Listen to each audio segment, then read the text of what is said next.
Hi, welcome back to The Weight of Being Seen. This is Anne Alagan, your host. I know, I'm making this up as I go. I'm so excited for you to listen to this conversation with Suzanne. She was my first professor when I came back to college in my early 20s, and then I parted ways and came back in my, later years. But Suzanne was always an inspiration. She has this vivacity for how she enjoys life and what she does to help others also get what they need in order to get to the next stage. And higher education has been one of the largest vehicles that she has used and created pathways for tons of people. So this conversation is going to reflect a bit on that, of how she got to where she is today. And I'm so excited for you to get to know Suzanne a little bit. Suzanne, first of all, thank you so much for being a part of this project with me. It's my fellowship project for my MBA. I chose you specifically because you were my first professor when I came back in 2003 after traveling. You impacted me back then when I was 20. Wow, I'm gonna cry. So over time, I had a little shift and turn, but then I got to come back and have another class with you, which was ethics, when I came back to college in my 30s. Yeah. And so my project is a mixture of business, art, and connecting with women in leadership. My perspective of leadership is not just a role, but the exchange of people giving from themselves, watching other people grow, and it's a mutual exchange. So you've definitely done that for me. Oh, thank you. So thank you. You're welcome. The world. What I've learned throughout my whole process here is self-reflecting and looking backwards of what we've done and how far we've come. First off, I want to hear about your journey. Right now, you're about to enter a new role, which we'll talk about. Okay. Where did you start? Yeah. How did you get here? I don't know how far back you want to go, but if we go to the first time I was in graduate school, right? I picked my field because of my likes, my passion, what I wanted to do, right? I didn't know what that was going to be. And of course, I was a woman at a graduate program with all men. I think there were 2 women in the program at the time. Mm-hmm. And so that made it a little harder as well, because I had this sort of nebulous idea of what I liked, but I didn't really have a lot of role models to look at what I wanted to do. And I sort of thought, I had this weird notion, even when I was in grad school, that one of my professors asked me, what are you going to do with this? Which I had no idea. But just sort of out of the blue, like it just shot out of my mouth, I think I'd like to teach at a community college. And I never had thought about it until that very second that I said it. And I was like, well, I don't even know how I'm going to do that, right? I don't even know the path. How do I even get there? But for some reason, that just shot out of my mouth when I was talking to this professor. And so I finished the program, and of course I got married and moved back to the place that I had grown up in, and still didn't know what I wanted to do, right? My husband was starting a new job. You're a new married couple and you're trying to find your way. And he would come home and I would be blah, blah, blah, right? Because I hadn't had the interaction that he had all day long, and he was exhausted, and he's a saint. So, he worked with me, but he said, I think you need to do something. And of course I didn't know what that was going to be, but we saw an ad in the paper for a typing teacher at the local technical college. And where was this? This was in Stevens Point. This was in Stevens Point. It was at Mid-State Technical College. There was an ad in the paper for a typing teacher, and I thought, well, if there's one thing I can do, I can type. So I went in, applied, and I got an interview with the campus dean at the time. And, I didn't know anything about teaching.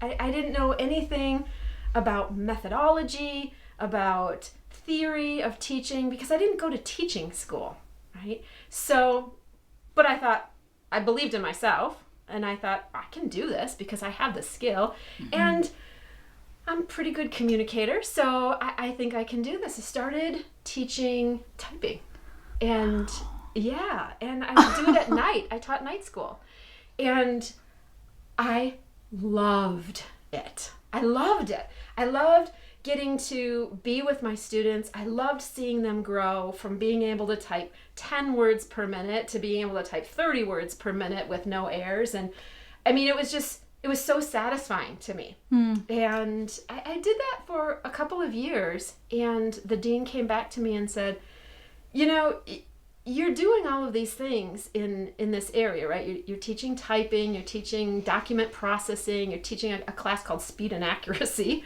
right? And he said, have you ever thought of teaching in your field? And I didn't think that even would be a possibility, right? What was your bachelor's in? My bachelor's degree was in political science and sociology. And I went to graduate school for political science, and then later went back and did more graduate work in the area of psychology. But yeah, so coming back to central Wisconsin, I mean, I'm thinking I'm going to be a political analyst. There's not really a big market for that in central Wisconsin. And so, you know, I'm just I'm going to go with the flow. And I'm not necessarily a go with the flow kind of girl. So this was really hard for me. But when I started teaching, I just loved it. And so I would just take on as much as he wanted to give me for classes, I would do. Right? To the point where other people were like, you can't teach that much. But I loved it. I just wanted to keep doing it. And so then the day came where he said, did you ever think about maybe teaching sociology? Well, that's all. I'm like, yes, I'll do it. Right? I mean, I never taught sociology before, but again, that's sort of like that leap of faith. And I think that's a recurring theme for me. Yeah, I'm listening to this. I'm like, yeah. Okay. So I started doing that. I mean, I just dove into it, right? Yeah. I mean, I knew the content, and I just love my students, and I just wanted to see them grow. And I think teaching for so many years, I mean, I've had times where I just want to be by my students, right? I just want to get close to them and just share everything I know and have them share everything that they know with me. And there have been times in class where they'd be like, Suzanne, take a step back. You're a little close to us, because I just wanted to be by them. Yeah. And so I started doing that, but knew that at the time, Midstate didn't teach political science courses. Wow. So if I really wanted to teach, I needed to have graduate work in an area that they did teach. So I took it upon myself to go back to graduate school. I had a 3-year-old and I had a 3-month-old, married. We had just built a new house. I've dial-up internet, right? And so decided to go back to school. Wow. And did a lot of that, nights, weekends, whatever I had to do. And just as I was finishing that program, a full-time position became available in that discipline. Wow. So it sort of just fell together. Now, again, I'm not trained in methodology or theory of teaching, right? I don't have a pedagogy that I'm following. I'm just doing what I like to do. But I was hired as a full-time psychology instructor and really started in earnest being a teacher. And that's when I really started to dig into what does it mean to teach, right? What does it mean to make that connection, to share my content knowledge, my content expertise, but then also to assess my students to make sure that they were learning what they needed to learn. And I really started to take that seriously, and I loved teaching. Loved it. Thought I would, I mean, that's what I was going to retire or die doing, because I loved it. And then about 5 years ago, so I'd done that for, I don't know, 20 years. I'm not sure, a long time. About 5 years ago, the dean position opened up. And again, I never thought that I could even do anything like that, right? But wait, okay, hold on one second. So you said you've been doing this for 20 years. Teaching, yeah. So, but how do I go from teaching to be an administrator? That means I met you at the beginning part. I became a full-time instructor in 2002. Yeah, I started with Midstate in January of 1996 and then became full-time in 2002. That's so crazy. So you met me at the beginning. Yeah. So you kind of sort of got to see me at the beginning. I know. And then at the end of my teaching. Like I loved, that's one of the things I loved is I could feel like you were into it and you really valued all the people that were in your class. Absolutely. It was not just a job. Like you could just feel your passion. Yeah. And that's what I'm always drawn to. I never saw it as a job. Never saw teaching as a job. In fact, I always wanted my students to learn more, to do more. Mm-hmm. I went and got my CDL, so that I could drive the school bus and take students on field trips because it was that important. And I started a global education program so that I could take students further away so that they could have those first experiences. To me, my most favorite thing is seeing someone see something for the very first time. It's incredible.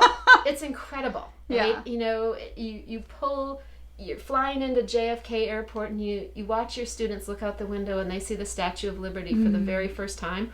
Nothing beats that. So I loved it. And I just loved making those connections. And, you know, a lot of times students don't know what they don't know. So it was my job, or I felt it was my responsibility to show them those things, right? And let them decide for themselves where they wanted to go and what direction they wanted to take that information that I was giving them. My classes were always open to all opinions, all ideas. And I think I pride myself on having very civil discourse in my classes. And I think we were able to do that and people were able to learn. And that's an accomplishment. Right? Yeah. Fast forward, right? Yeah. A dean job opens up and the person who was in that role came to me and said, I think you would be really good in this role. And I had never thought. I was not going to be someone who was going to climb that corporate ladder. I thought I found what I love to do. But she really made a compelling argument to me about why I should do this, right? And for me, it wasn't about earning more money. It wasn't about a title. It was about seeing the possibility that I could affect change at the college in a different way. So I knew that I could affect change as faculty, but could I do that in a different way as an administrator? Yeah. And so I again, took that leap of faith, jumped in, and just told myself, I'm doing this, and I'm going to be successful at this. And my motto, right? I mean, it's make it happen, right? Yeah. So no matter what comes my way, I'm going to make it happen. And that's what we've been doing. And so I've been blessed. I have a wonderful team that I work with. Really proud of them. Really proud of what they've able to do. And coming through this pandemic, I don't know if that we're fully through it, but that was really trying on a lot of faculty. I have some of the best faculty. They were able to just roll with the punches and do what they needed to do. So that was really great. I've done that for 5 years. And then within the last couple of months, another opportunity came my way. I was like, no way, not doing this. So we went from typing instructor to the social sciences in the technical college. Yeah.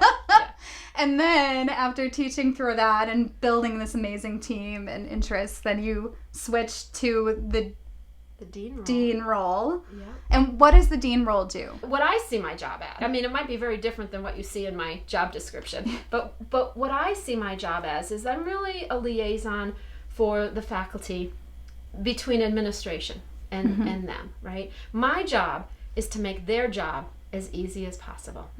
So, if I'm looking at tasks that I'm doing, of course, I'm scheduling courses every semester. I'm looking at instructor work assignments, making sure they don't have too much. Really just helping them if there's an issue. Maybe they need help with their curriculum. Maybe they need help handling a student behavior. That's my role. That's what I do. I'm there to make their job as easy as possible. Okay. And which helps them do their job better. Absolutely, right? If they can make the connections with students, I need to give them an environment where they can do that. And feel supported to do that, because it's hard. So that's my role. I mean, if you looked at my job description, there'd probably be a whole bunch of other tasks that you add into that. And I do those, of course. But I always have to have a philosophy behind what I'm doing, right? Why did I even take this job in the first place? What did I want to do? I want to affect change, right? So have I made some changes? Yeah, I've been very fortunate in 5 years to really lead some major projects at the college and be successful at that. So I'm proud of that. And when this new opportunity came up, then again, I was not thinking I was going to move up at all. But again, someone came to me and said, I believe in you. I know that you can do this. I think that you're the best person for this position. So I threw my hat in the ring again and was offered the position. So starting in June, I'll be the executive dean in academics, which is exciting, a little scary, but exciting. So, just sort of jump in 2 feet again and start all over. It's an honor for me to be able to see that and watch you grow on that. I bet if you look back and you look at me way back when and you look at me now, it might not even look like the same person, right? Because of that journey. It's been 27 years of working at Mid-State Technical College, and I've been on a journey. I've been on this self-growth kind of journey, and I didn't know where I was going to begin with. I still sometimes I don't know where I'm going. Yeah. But I feel like I've done things that matter. Yeah. Right? Yeah. You've brought so many elements, and like building relationships between the universities. That was a really big thing. Really big deal. Like just from my perspective as a student, I remember when it wasn't quite there, and I know Suzanne figured out this one pathway in, and I took that pathway, and now you have many more pathways since I took that one. Yeah, it was really important for me to help students not only come into Mid-State and do what they needed to do there, but what's going to happen when you're done? Are you going to go into the workforce? Are you going to continue your education? And so I really led the effort to build transfer agreements with our 4-year partners. And we literally have hundreds now. We work with over 50 4-year schools in the state, out of state, and really just build those seamless pathways to programs like what you're in right now. Yeah. Well, yeah, I mean, so for me, I started at Mid-State 2017, and I started out with business, then found out marketing, switched to marketing, but then went back to complete business. And then I'm like, I don't know, I'm not done yet. And then it was like, well, look at that pathway. That's just going to set you up for the bachelor's. And I found out it was only 3 more semesters for me to complete. Yeah. And then kept going to the MBA. Why stop there? You made it easy. Like, that's the goal. That was very helpful for me to keep going, and the encouragement and the support. So I hope that you felt that even after you left us, that you could always come back. I did. I stayed at Mid-State while I was going through the process. And I remember coming to you with one of the classes that wasn't transferring. And you're like, well, just ask them. To ask them if they'll take this one too. And I was like, I can do that? I was like, well, Suzanne told me. So that was more my mantra. I was like, well, what would Suzanne Rathe do? She would just do it. I'm going to do it. And it worked. So I got to knock off a couple classes because I asked. But I didn't know that I could do that until you were like, yeah, just ask. One of the reasons why I had the horses here, it's very impactful.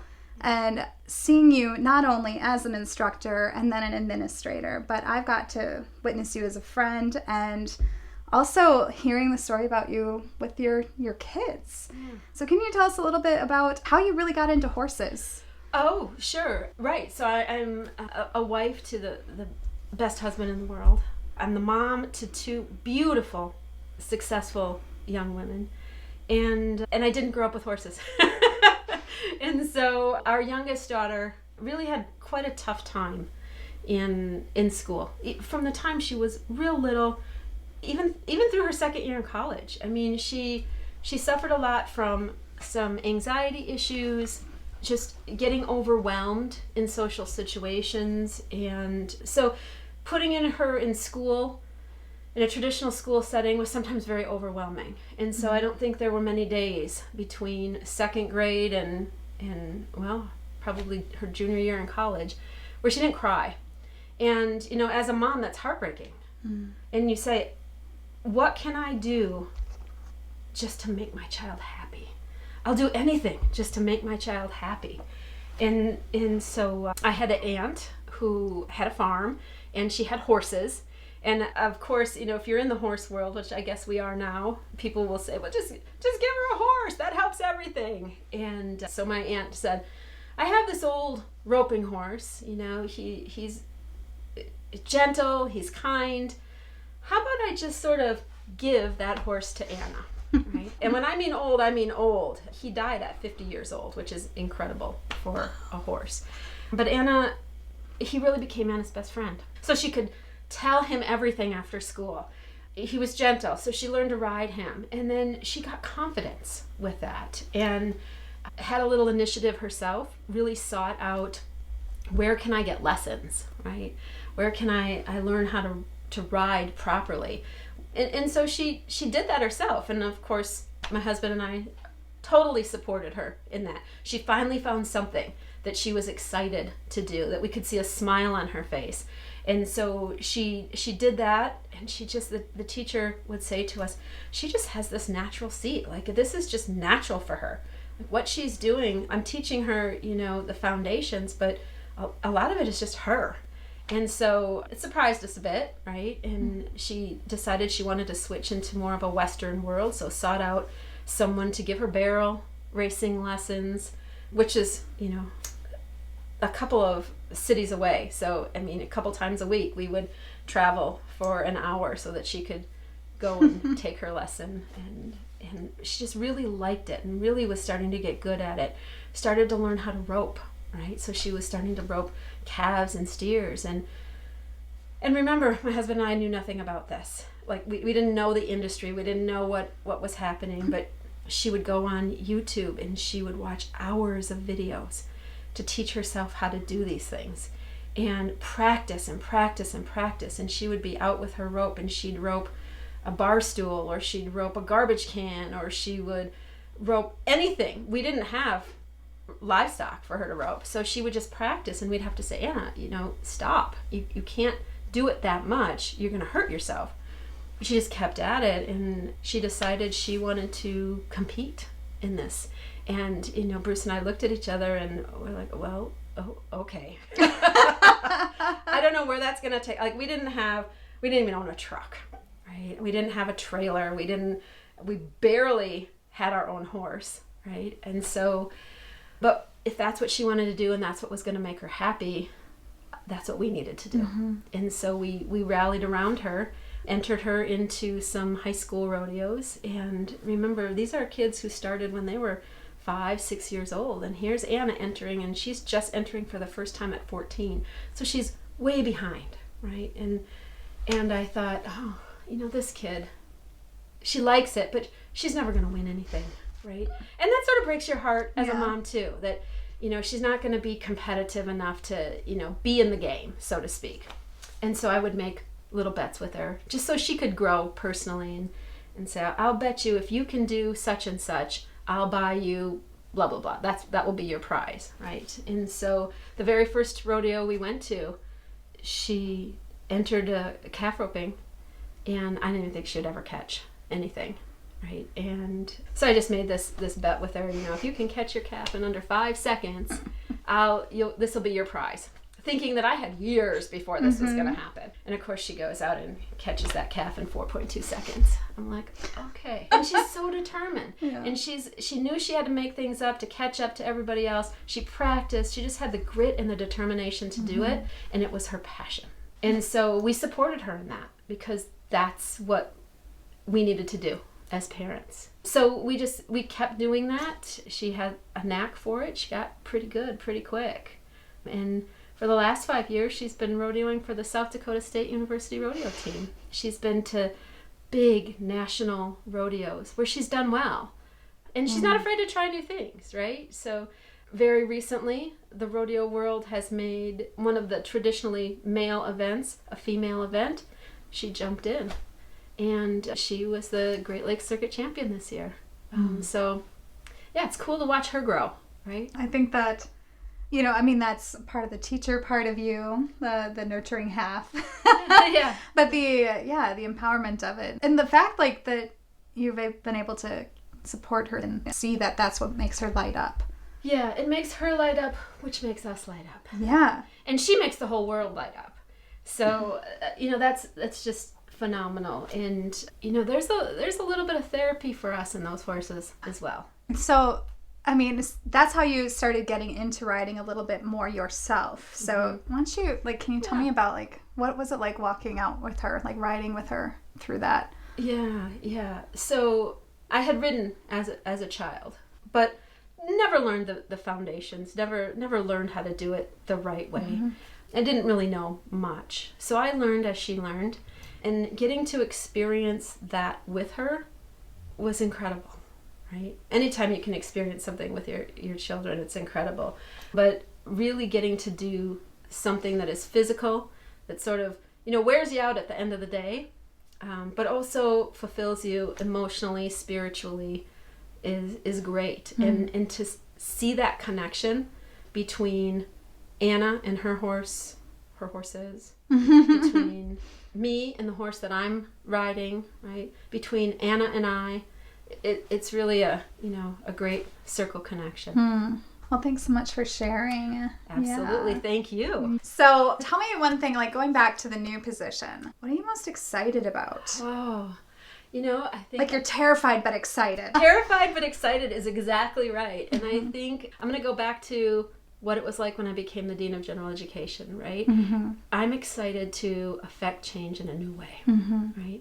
I have a new role, new responsibilities, new things that I'm going to be connected to that I wasn't connected to before. And how can I make change that makes the college better, that makes the faculty better, that makes the administrators better, that makes all the students better. And it helps at a community level. Absolutely. All right. Well, thank you. Thanks, Anne. Thank you for joining me in that conversation with Suzanne. What really stood out for me is the affecting change and taking things to the next level. And she was so good in the classroom. I can only imagine when this new opportunity opened, it's really hard to leave something that you love and are very good at. But sometimes that's necessary in order to make a larger impact. Suzanne kept doing that. Even though she rocked in some areas, she's like, well, let's see how we can do this. And her larger value of affecting change overrode just simply what she really loved. But that was a part of it, right? It's the core value that I kept hearing in there. And so I hope you enjoyed this. I loved it. I enjoy anytime I get to talk with Suzanne. She's a real inspiration, and look forward to connecting with you in our next conversation. Until then.